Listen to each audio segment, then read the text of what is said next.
How Dawkins got pwned. Chapter 6, The Logic of Law and Power.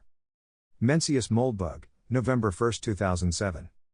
At this point we've established, at least to my satisfaction, that A. There is such a thing as universalism. B. Universalism is an educationally transmitted tradition that works just like any theistic religion, and is best understood as a descendant of Christianity. C. Professor Dawkins is, despite his occasional twinges of conscience, operating as a vector of universalism. And D. Orthodox universalism insists on some rather unsupported conclusions about biology, and some theories of history and politics which seem less than parsimonious. This is all very well and good. But it hasn't brought us that much closer to constructing a way of thinking which is thoroughly non-universalist, from which we can look back at universalism and evaluate it aesthetically as a whole. Is universalism basically normal and healthy, with a few historical quirks? Or is it basically weird and creepy, with a few redeeming graces? This is obviously a subjective judgment. It's obvious what I think. But I cannot change anyone else's opinion by just repeating my own. Rather, I think the only way to evaluate universalism is to construct a reference ideology so foreign to universalism that the universalist immune system does not attack it, because it does not recognize it as comparable to any past or present enemy. By imagining the perspective of someone raised to believe in this ideology, which I've called neocameralism or formalism, you can start to assemble your own picture of what universalism might look like from the outside. In the last 2 chapters I synthesized a bit of neocameralist history. In this chapter, we'll do a little political science, a singularly inapt name for the logic of law and power. Universalism, again, is a mystery cult of power. Its supreme being is the state. And all of the universalist mysteries, humanity, democracy, equality, and so on, cluster around the philosophy of collective action. Christianity has been a state religion since Constantine, one of course, but it always also included magical and metaphysical mysteries, which the advance of science has rendered superfluous at best, embarrassing at worst. So universalism, unlike its ancestors, is not concerned with the Trinity or transubstantiation or predestination. But its political mysteries remain chewy enough to delight the most hypertrophied of mental mandibles. We want to avoid all this. Therefore, we have to build a new language which describes the logic of collective action in a way that does not remind us of universalism.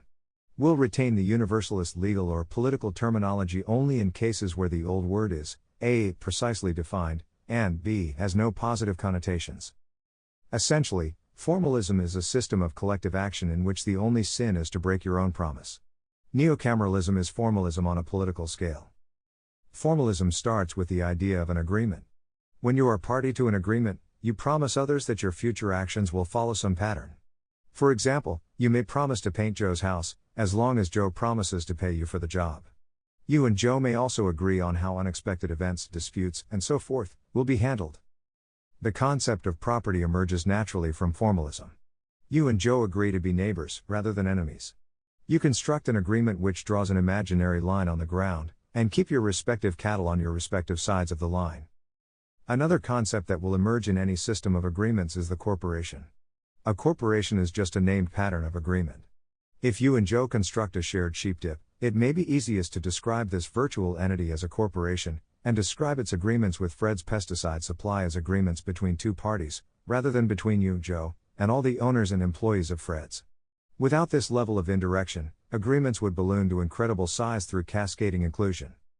This model of labeling and indirection can be applied to even the most trivial cases. Instead of dealing with Joe, you can deal with Joe Corp., whose sole owner is Joe. There is really no use in constructing a system of agreements which does not recognize virtual entities. Neocameralism deals with the special case of sovereign corporations, or softcorps, Chapter 5. A softcorp is a corporation which is not dependent on any other power. To make agreements with other softcorps, it must ensure that it is not in the other softcorp's interest to break those agreements, otherwise, it will probably do so. How it achieves this is the problem of security. Universalism, of course, has its own word meaning softcorp.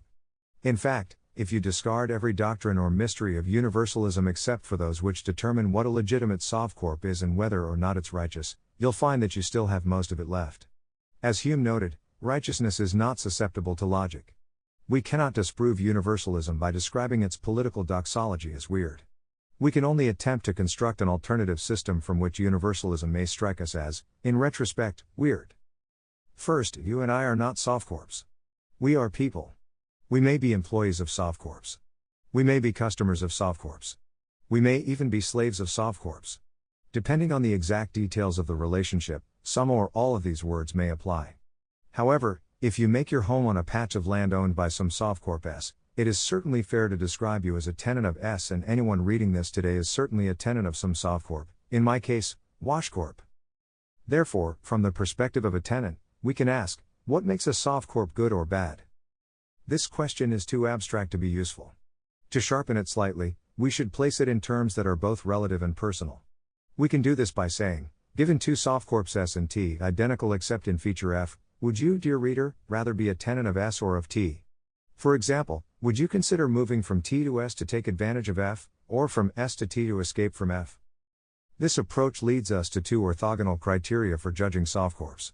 A softcorp should be judged by its stability, and by its actions. We cannot assess a softcorp without assessing its stability. If it fails to maintain security, the consequences are likely to be appalling. Transitions of power at the sovereign level, while they certainly may replace a worse softcorp with a better one, can result in an arbitrary level of collateral damage. While it is always in the winner's interest to seize the territory and its occupants intact, as both constitute capital, tactical considerations may demand devastation. There are certainly cases in which a tenant may favor war or revolution. However, there is no reason to support a violent transition in power unless, A, that transition is likely to succeed, and B, its destination is preferable to its origin, counting all tactical devastation. Neither of these tests is anywhere near positive in the West today, so I don't find these cases interesting. And unless the tests are met, a tenant should always prefer a stable softcorp. Longevity can be easily assessed with a prediction market, to an unstable one. Note that stability replaces the universalist mystery of legitimacy. Legitimacy is an outlier in universalist political doxology. It dates back to a pre-universalist era which had far more in common with neocameralism. Universalists have no moral explanation of why any ruthless armed gang which seizes control of a historically significant territory should be termed a government, develop the mysterious grandeur associated with this word, and be entitled to its seat in the United Nations. Apparently that's just the way it is. Can you say epicycle, boys and girls? Given stability, we arrive at a second criterion, which that a softcorp should be judged by its actions. As tenants, we can have no possible reason to care who is running the softcorp or why, except inasmuch as this contributes to its stability. For example, if I live in Plainland, do I have any good reason to care about the identity of the administrators or the owners of the softcorp that owns Plainland? They could be Plainlanders. They also could be from Deutschland, Thailand, or Somaliland. As a tenant, what matters to me is not who they are, but what they do.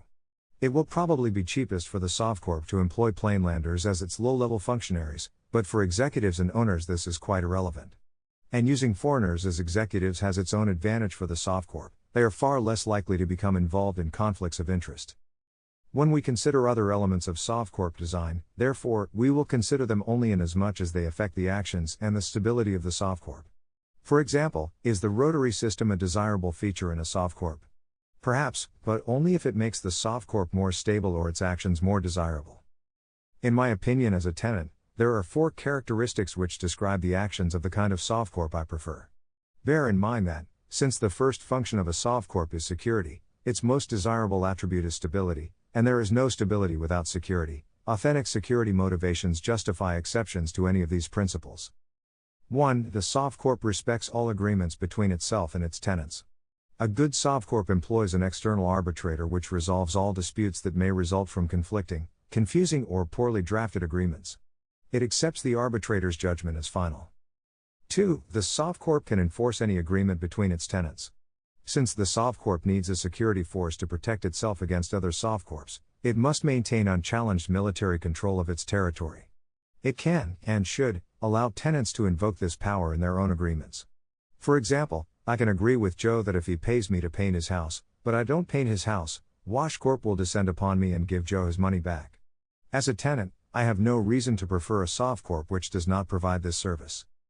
3. The softcorp does not artificially restrict its tenants. In other words, it maintains Pareto optimality. For example, I have no reason to prefer a softcorp which does not allow me to wear red clothing, because my garish garb cannot harm Joe or anyone else. 2. Point 2 can be seen as a special case of point 3, a softcorp that does not enforce tenant agreements cannot be Pareto optimal, because any softcorp has this capability. 4. The softcorp does not tax its tenants, except as needed to secure its territory. And this is not a tax, but a security fee. A softcorp should not be profitable. It should exist to protect and serve, not to harvest and render. Obviously, one reason to move from S to T may be that T has lower taxes, as long as these are not so low that security is jeopardized. Now, which of these things is not like the other? Obviously, as a tenant, I prefer all four of these features. But if I have to give up any one, I will give up the fourth. Giving up any of the other three involves at best major weirdness, and at worst a bullet in the head. Giving up profitable taxation involves, essentially, a rent increase. A profitable softcorp will attempt to maximize revenue. In other words, it will try to hit the top of the Laffer curve. 3. Given that all softcorps in the world today, and almost all in history, operate as revenue maximizers, this should not be too frightening or controversial. There are 3 major reasons why profitability is a desirable feature in a softcorp, despite its obvious disadvantage from the perspective of the tenant. The first is that a profitable softcorp is a more stable softcorp. A softcorp that is not maximizing revenue is leaving money on the table. Attackers can use the prospect of capturing this revenue stream to capitalize their attempts to defeat the softcorp. The promise of loot has been an essential motivator in many invasions and revolutions. The miracle of capitalism allows the attacker to deploy this resource before it is even captured. If the defender cannot do likewise, because it is in some way bound to not maximize revenue, the advantage shifts to the attacker.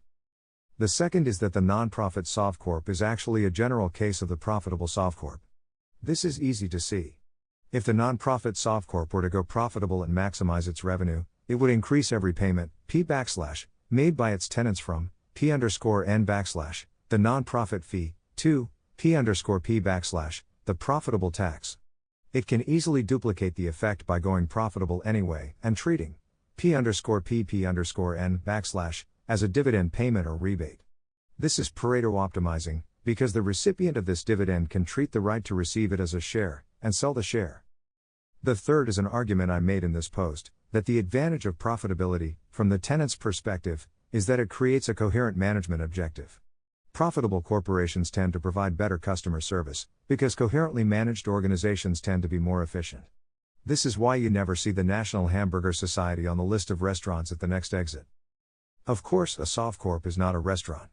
We can reasonably ask whether it should be efficient. As tenants, would we prefer to live in a territory managed by a softcorp which has coherent corporate goals, and achieves them at minimum expense? Or one whose owner is slow, bumbling, and harmless?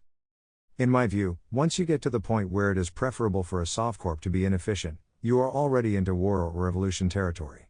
A softcorp should be inefficient only in doing evil. If it's in the evil business, it has already violated one of the major criteria, and it's hardly worth debating its efficiency. Once we've decided that our softcorp should be both profitable and efficient, we are into very familiar territory. We know a lot about how to design profitable, efficient corporations. A profitable, efficient softcorp has 2 forms of capital. The first is the territory it owns. The second is its reputation. It protects these not out of the goodness of its heart, but for financial reasons which, unlike the hearts of corporate managers, are extremely reliable. So, for example, the softcorp does not renege on its agreements with its tenants, because the capital value of a territory in which the rule of law holds is much greater than one in which it doesn't. Prosperity flees uncertainty, and softcorps profit by taxing prosperity. And it is quite unheard of for corporate executives to intentionally drive their own stock price down. Thus, a profitable, efficient softcorp should obey the first 3 rules above, and not, of course, the fourth. The problem would seem to be solved. We would expect a profitable and efficient, and hence desirable, softcorp to look very much like today's private, non-sovereign corporations. That is, we would expect them to distribute their revenues as dividends to a set of voting shareholders, who choose a board and voting by shares, which chooses a CEO, who has complete management authority. And yet today's softcorps look nothing like private corporations at all.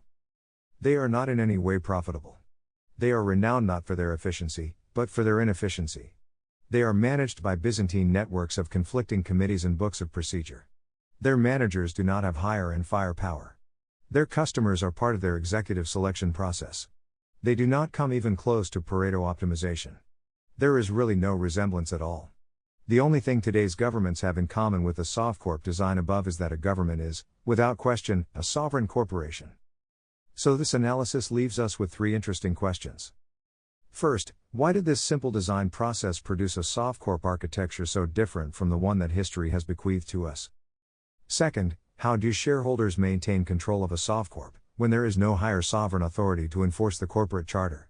Why won't the managers just perform an autogulp? And who decides whether a security exception is authentic? Third, how does understanding universalism help us answer the first and second questions? Footnotes. 1. Although Constantine had laid the foundation, Christianity didn't officially become the state religion of the Roman Empire until 380 AD, when Emperor Theodosius I issued the Edict of Thessalonica. In any case, Christianity had actually been a state religion since 301 AD, the year it became the official religion of Armenia. 2. This isn't quite right, as garish garb represents a potential negative externality, and indeed virtually all governments do enforce norms on manner of public dress. Historical examples include the traditional restriction of the Roman toga to citizens and the use of purple stripes to identify equities and senators. Modern examples include France's banning of the burqa, requirements of modest dress in many Islamic countries, and near-universal proscriptions against indecent exposure. Because governments are just sovereign corporations, legal enforcement of such norms is in principle no different from a fancy restaurant requiring male patrons to wear coats and ties. Perhaps in patchwork we might see a softcorp or two requiring tweed for all public events. Suffice it to say, though, that it's difficult to imagine a well-run sovereign corporation's dress code going so far as to ban the color red. 3. In a world with sufficiently many softcorps, as envisioned in, for example, Moldbug's patchwork, the rate of taxation would also be influenced by competition between different polities.